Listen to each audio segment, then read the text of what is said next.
امروز 14/3/404 هستش. ما اومدیم دهلیز یه فضا رو نشونی بده،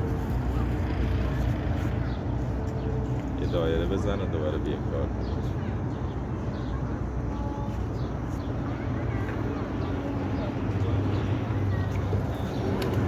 اومدیم دهلی، شب اینجا خوابیدیم، نشون بده چادر رو داریم جمع میکنیم.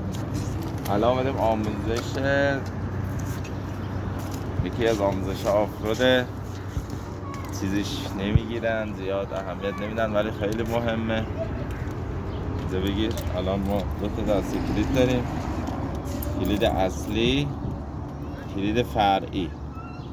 این کلید همیشه تو ماشین افتاده یا تو کنسول یا جلو داشبورد میاد و یه دونه از این کلیدا رو اینجا، یه دونه کلیدا رو اینجا نشون بده. جای کبریت و فندک و سوزن و نخ و اینا در باز میکنیم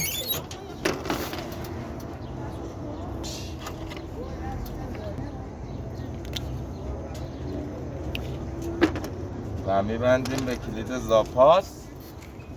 این اسیر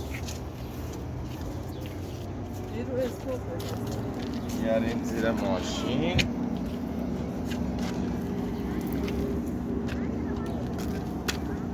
بیا اینجا.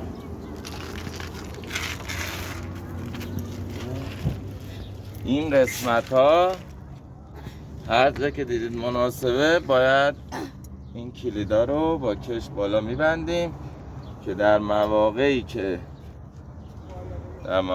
یه وقت کلید رو تو ماشین جا میذاریم یا هم سفرتون یا که بغل دستتون میشینه، همسرتون یا کسی که بغل دستتون برا اومده، اگه یه جای لازم داشت یا کلید جا گذاشتید ازش فوری استفاده کنید و کلید که داخل مونده دیگه نخواهید اذیت بشید یا شیشه رو بشکنید تو کبیر. خدا نگهدار.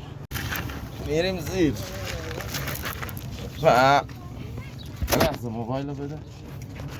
اینجا قسمت اتاق بار،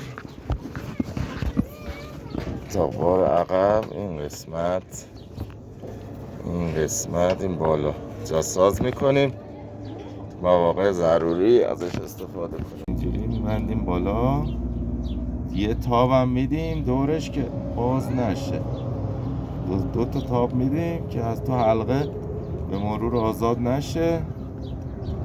یه دونه هم از تو کلیدا رد میکنیم. خدا نگهدار.